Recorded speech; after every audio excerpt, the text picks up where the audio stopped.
warahmatullahi wabarakatuh. Bagaimana kabarnya di pagi hari ini? Apakah sehat semua? Semoga semuanya sehat. Kemarin kita sudah sampai bab semester awal ya. Sekarang kita menuju semester yang kedua, yakni pembukaan. Yakni bab 1 adalah Al-Quran dan Wahyu. Oke, sebelum kita melanjutkan materi ini, apakah anak-anak tahu dan paham apa sih Al-Quran itu dan apa yang dimaksud dengan Wahyu itu?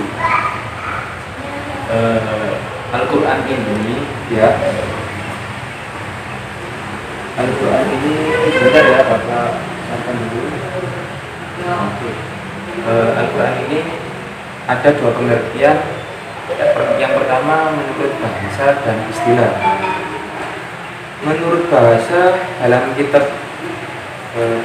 kita, yakni Al-Quran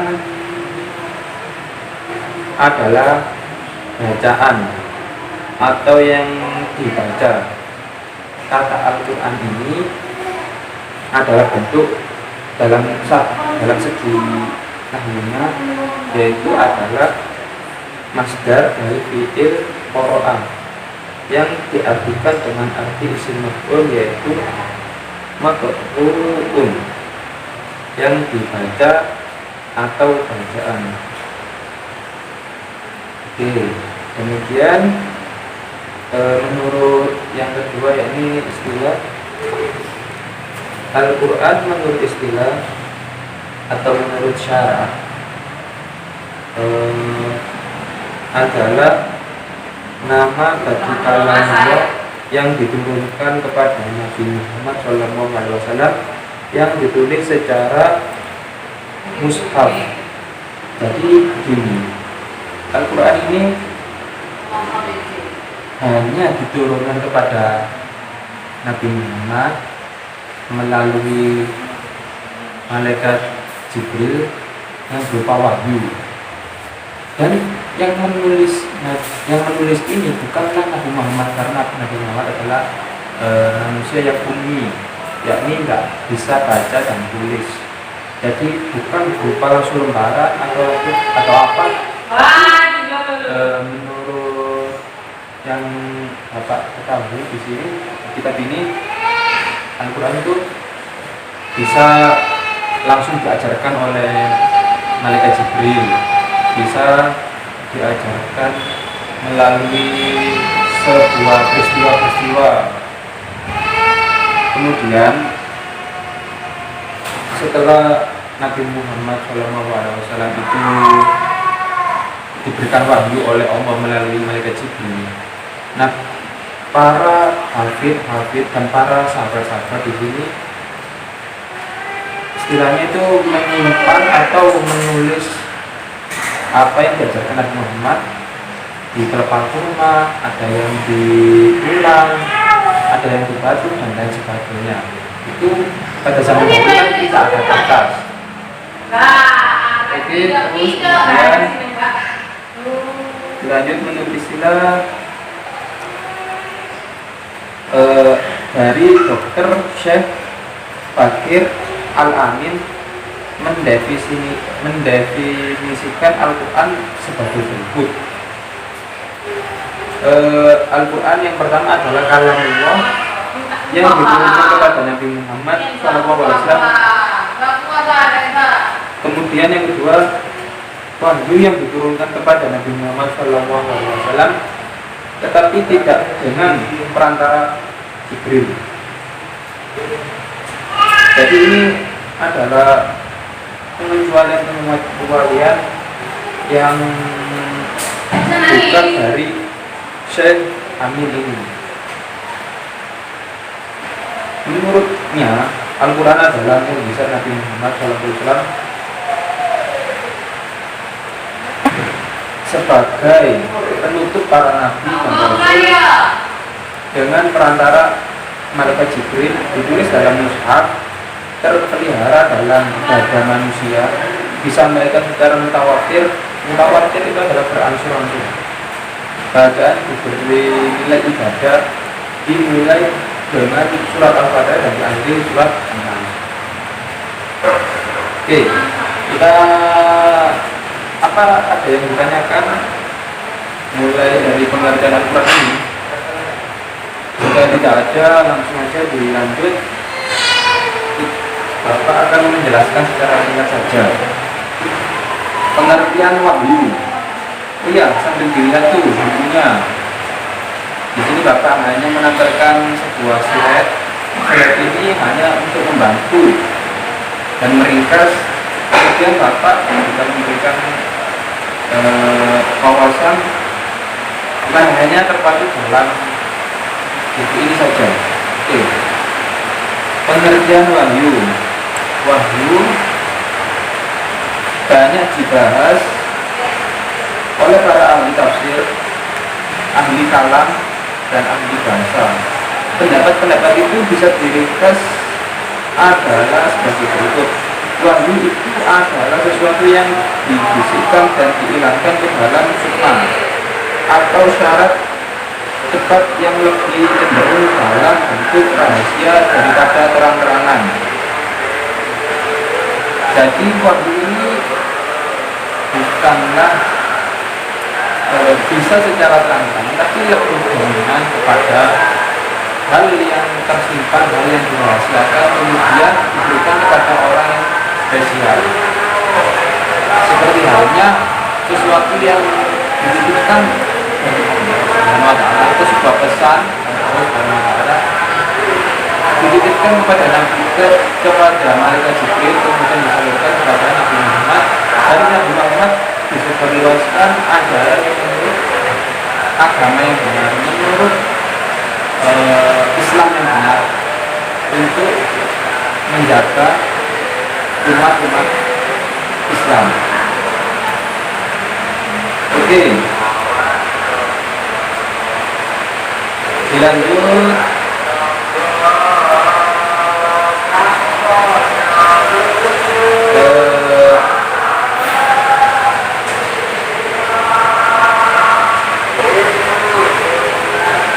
Bagaimana Allah menurunkan wahyu? Di sini di kitab ini dijelaskan ada 3. Yang pertama, langsung diturunkan. Yang kedua, mendengarkan suara dari belakang hijab. Jadi hanya mendengarkan suara-suara dan dibisikkan oleh malaikat Jibril. Pada saat itu Nabi Muhammad didatangi langsung dari mimpi, atau ketika tidur atau tidak sadar. Dilanjutkan,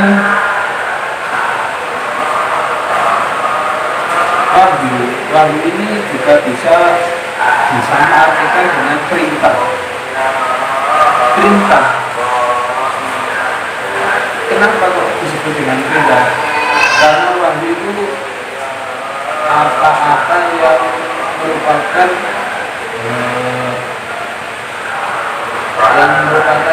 apa yang dijadikan patokan atau dijadikan pedoman untuk umat Islam yang diberikan kepada Nabi Muhammad.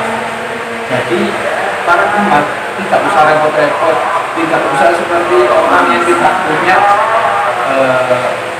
secara kecilnya itu tidak punya aturan atau tidak punya undang-undang. Jadi umat Islam itu punya undang-undang atau peraturan atau pedoman, yaitu agama Islam. Semuanya terinci rapi dan dikemas dengan baik dalam Islam. Ada berupa fikih itu merupakan dunia kepribadian. Kemudian ada akidah itu adalah sebuah keyakinan. Ada ilmu hadis, ilmu bahasa dan lain sebagainya. Semua ilmu itu sangat berfungsi tergantung dari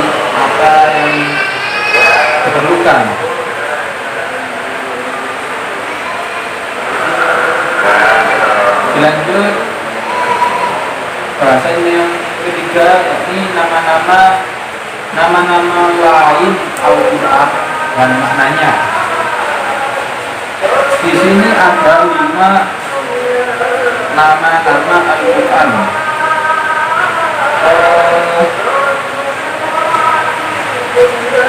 Sebenarnya bukan hanya 5 nama Al-Quran, itu banyak banget. Di sini hanya meringkaskan saja. Jadi anak-anak nanti tolong ke perpus atau membaca atau juga bisa dari Google, nanti tahu nama-nama Al-Quran berapa sih, banyak. Karena Al-Quran itu adalah sebagai pandangan, hanya dipandang saja. Al-Quran itu adalah kitab, hanya kitab, hanya sekumpulan kertas, tapi kok bisa disucikan, kok bisa dijunjung. Jadi Al-Quran itu adalah istimewa. Oke, Al-Quran. Nama yang pertama adalah Al-Quran. Kenapa kok dinamakan Al-Quran? Al-Quran di sini merujuk kepada surat Qaf wal Qur'ani Majid, yang artinya demi Quran yang sangat mulia. Jadi Al-Quran itu mempunyai arti yang mulia. Al-Quran ini diturunkan kepada Nabi Muhammad SAW. Kemudian Al-Quran ini juga mempunyai sifat-sifat banyak, nanti dibahas setelah selanjutnya ini ya. Kemudian nama yang kedua ada Al-Bayan. Al-Bayan di sini mempunyai makna Al-Quran sebagai penjelas, kitab sebagai penjelas. Jadi kenapa Al-Quran ini diturunkan kepada Nabi Muhammad sebagai nabi untuk akhir zaman? Dari dulu ada kitab Taurat, Zabur, Injil, itu sangat-sangat kitab banget, dan juga kitab sebagai panutan. Kenapa Al-Quran ditaruh di nomor keempat atau disebut? Karena Al-Quran adalah sesuatu yang jelas semuanya. Banyak umat-umat dari Nabi terdahulu itu yang menyimpang. Seperti contoh kitab Injil. Kitab Injil saat ini yang aslinya itu tidak berbeda dengan Al-Quran. Walaupun kitab yang sebenarnya tidak berbeda ajarannya, tidak berbeda dengan Al-Quran. Kenapa kok saya bilang bisa menyimpang? Karena pendeta, karena orang-orang yang khususkan untuk memegang kitab itu banyak yang merevisi, banyak ini tidak cocok dengan saya, ini tidak cocok dengan misal contoh ya, contohnya seperti minuman Homer kan enak, Homer kan bisa membuat pikiran tenang. Tapi kenapa kita diharamkan? Hanya sekedar minum. Bisa sebenarnya hukum Homer itu boleh saja atau tidak ada efek. Kita dibutuhkan, tapi Homer bisa bahaya jika terlalu banyak. Karena kenapa dapat mengajukan orang kalau mabuk, orang tidak sadar diri bisa melakukan apapun itu tanpa dikontrol oleh akal. Jadi fungsi atau nama Al-Bayan itu menjelaskan kenapa dijelaskan semuanya melalui dalam itu ada pisah-pisah, kisah Nabi terdahulu, kisah Nabi Ismail, Nabi Nuh, banyak dan sebagainya, Nabi Isa terutama. Kemudian lanjut nama Al-Quran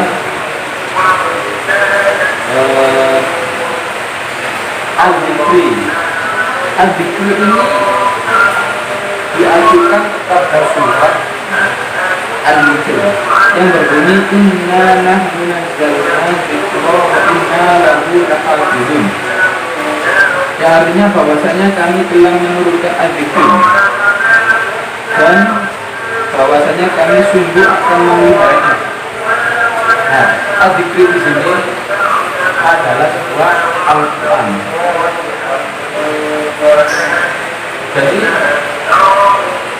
Al-Dzikri itu artinya arti makna mengingat.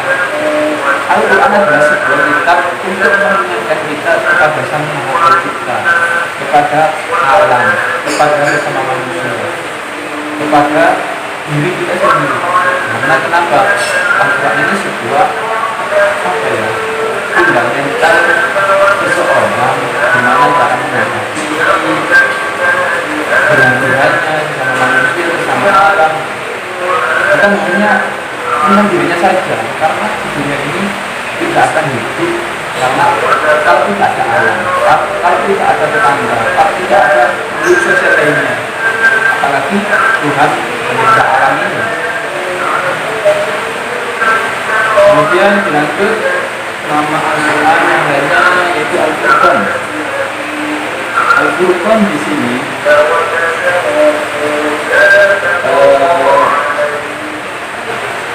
memiliki arti sebuah peringatan. Jadi Furqan makna aslinya adalah peringatan. Di dalam Al-Quran itu bukan hanya sebuah kisah Nabi terdahulu, tapi juga peringatan. Jadi apa-apa yang di masa dahulu itu menyimpang atau tidak cocok dan bisa menimbulkan efek yang tidak bagus untuk umat manusia, maka fungsi Al-Quran di sini bukan hanya menjelaskan saja, tapi memperingatkan. Diingatkan kemudian berjalan. Bagaimana caranya? Contoh misal ada kasus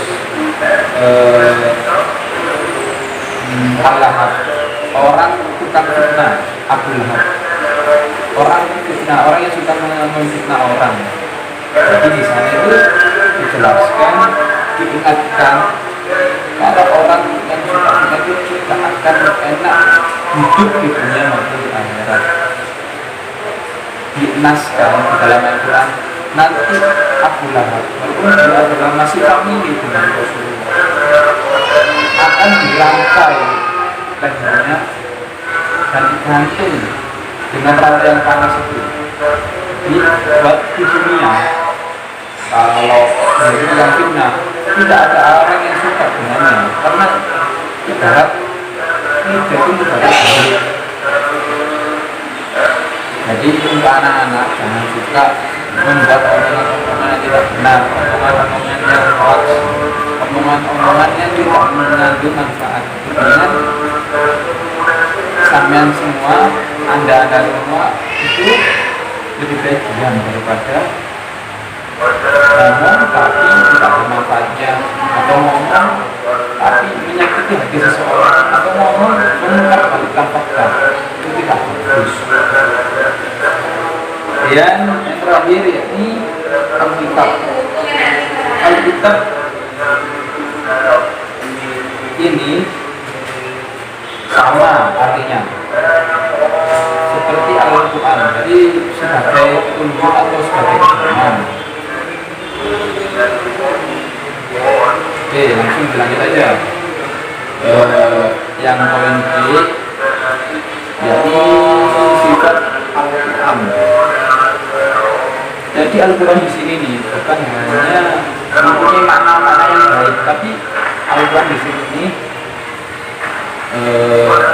juga mempunyai efek yang diberikan oleh Al-Quran ketika kita membacanya atau mengenalkan, atau hanya mengenalnya, tidak usah membaca, mengenal saja. Atau kalau tidak gitu, menghormati, kita akan mendapatkan sifat dari Al-Quran ini sendiri. Yakni yang pertama, Al-Quran itu dikenal sebagai burhan. Burhan memiliki arti bukti kebenaran. Jadi burhan itu kenapa Al-Quran mempunyai sifat yang demikian? Apapun yang ada di dalam sebuah Al-Quran, kisah, atau dukun atau yang lain sebagainya, itu hal yang benar, seperti peristiwa Isra Mi'raj, seperti peristiwa seperti tadi orang yang memfitnah itu pasti dibenarkan. Kemudian adanya surga, adanya neraka, itu pasti benar. Jadi orang yang membaca Al-Quran, insya Allah dimudahkan, hatinya dimudahkan dengan kepribadian yang jujur. Kemudian yang kedua ada asyifa. Asyifa di sini adalah yang artinya obat. Kenapa Al-Quran bisa menjadi obat? Al-Quran, orang yang tidak pernah baca Al-Quran atau orang yang jarang membaca Al-Quran, hati terasa sumpah, hati itu terasa gundah. Kenapa saya akan mengambil ini? Karena apa yang kita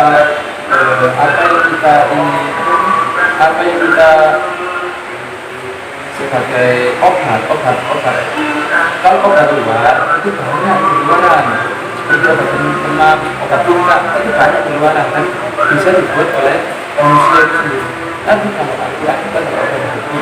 Ketika hati mulai tak yakin, ketika pikiran kacau, bisa membuat umat atau keyakinan umat itu terjebakkan. Jadi jangan sekat-sekat satu hari satu ayat, ataupun kalau tidak bisa minimal Anda sholat, di dalam sholat itu ada bacaan Al-Fatihah, surat pendek dan lain sebagainya. Kemudian dilanjut, Al-Quran memiliki sifat hujan itu artinya petunjuk. Jadi sampean, Anda semuanya ketika merasa bingung, ketika merasa bingung antara pilihan, dengan sambil membaca Al-Quran, insya Allah dimudahkan pikiran, dijernikan. Banyak khasiat-khasiat dari membaca surat-surat dalam Al-Quran. Contohnya, ketika sama membaca surat Al-Baqarah, surat Al-Baqarah ini mempunyai fadilah, yaitu berhasilnya membaca surat Al-Baqarah di waktu pagi hari, maka Allah menurunkan rezekinya melalui malaikat yang banyak. Kemudian ada juga fadilah surat Al-Mulk. Itu barang siapa yang membaca surat Al-Mulk sebelum tidur, dijauhkan atau didamaikan dari kematian. Maksudnya bukan dijauhkan, dipermudahlah ketika dia berhisab. Dan banyak fadilah dari surat-surat yang lain. Yang selanjutnya sifat yang terakhir yakni mau'idhah. Al-Quran mempunyai sifat mau'idhah yang artinya sebuah nasihat. Di dalam Al-Quran itu banyak yang namanya peristiwa-peristiwa umat-umat zaman dahulu, masa jahiliyah. Itu Al-Quran itu menjelaskan bagaimana sih memberikan sebuah nasihat kepada kita, jangan begitu, jangan begini. Ketika kita mendapati sebuah musibah, bagaimana cara menghadapi musibah, dan apa sih seperti contoh dalam surat itu, la taqrabu zina itu. Kenapa kita tidak boleh mendekati zina? Belum kita berzina, tapi tak boleh mendekati berzina. Jadi zina itu banyak banget efeknya, efek jerah, efek yang tidak bagus lah bagi kita semuanya.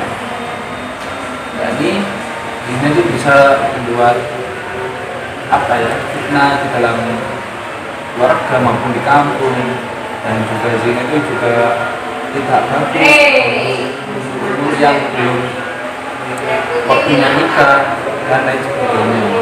Jadi fungsi Al-Quran atau sifat yang ditimbulkan oleh Al-Quran ini sebagai nasihat sangat betul, saya sangat setuju.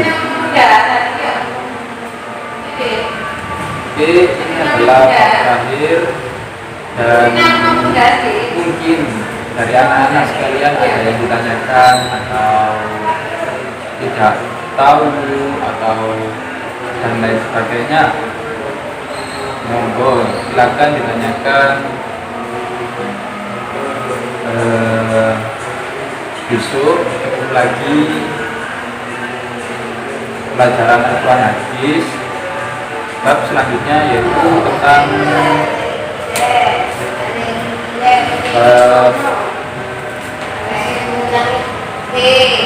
Al-Quran mujizat Rasulullah. Sebelum lanjut ke sana, Bapak berikan sebuah tugas, yakni halaman 16, evaluasi poin A saja. Dikerjakan besok, ketemu lagi, wajib dikumpulkan